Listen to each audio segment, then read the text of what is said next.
filtered on, Ken. So I'm here with Coach Barnum at Portland State. We're talking about his defense, which is on top of the Big Sky and most important defensive statistics. And Coach, when did you see this defense coming together this way? Spring, it showed up, Ken, honestly. Had the staff, everything was new.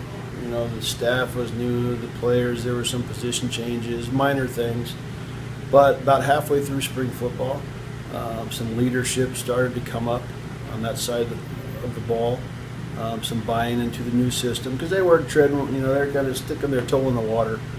You know, I'm not sure about this change, but about halfway through spring, I said, you know what, we got a chance. Now, the kids told me about a meeting that the seniors had. They sort of talked about what they were going to expect out of themselves this year. Is that something you were aware of, or did you sort of encourage them to do that, or how did that come about? Did not encourage, no.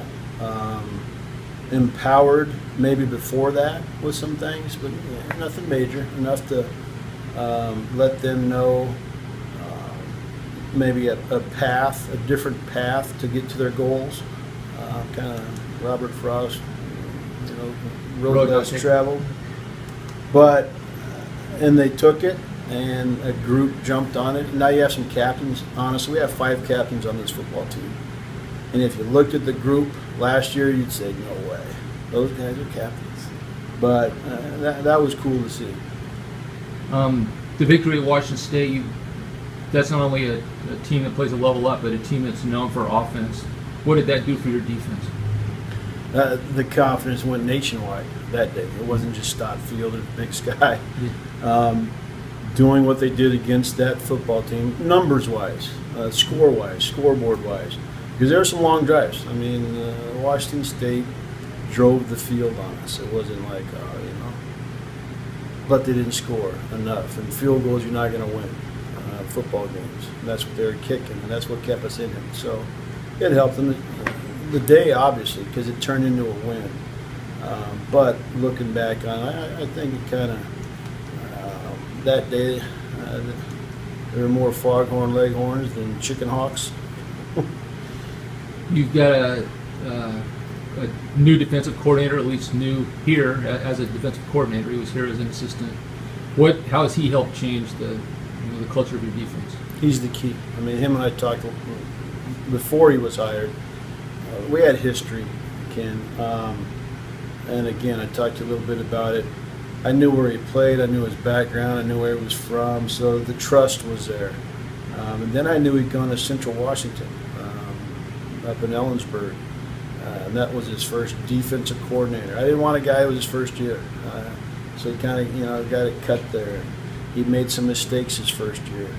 And his second year, they had a pretty good year. So it fit right into the model of what I needed. I didn't need a greenhorn to take them over, because that group, there's some older kids over there, and they're all over the place.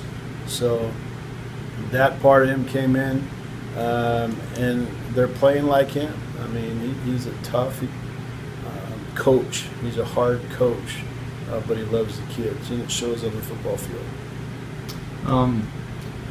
The team's 3-0 now. Are you concerned that they're getting some big heads and starting to think that they're better than maybe you think they are? Or? No, I don't. They know the schedule, and honestly, it starts in this room, the staff room. I mean, because we talk about it, we address it. I think everybody's working harder now because of the wins, instead of, because it's easy. It's easy to look at that film and miss 5 blocks, but you know, we won, and sit back and relax. But it's our job as a coaching staff to make them aware of that, fix them, and try to, because it's a weakness next week. That's what's going to beat you next week. So if you do something on video, game day, it's coming at you in the next week, so you better correct it, and they better know about it, and that's where we're at right now. So this is Ken Go with Coach Bruce Barnum. Portland State, unbeaten Vikings, play North Dakota this Saturday at Hillsborough Stadium.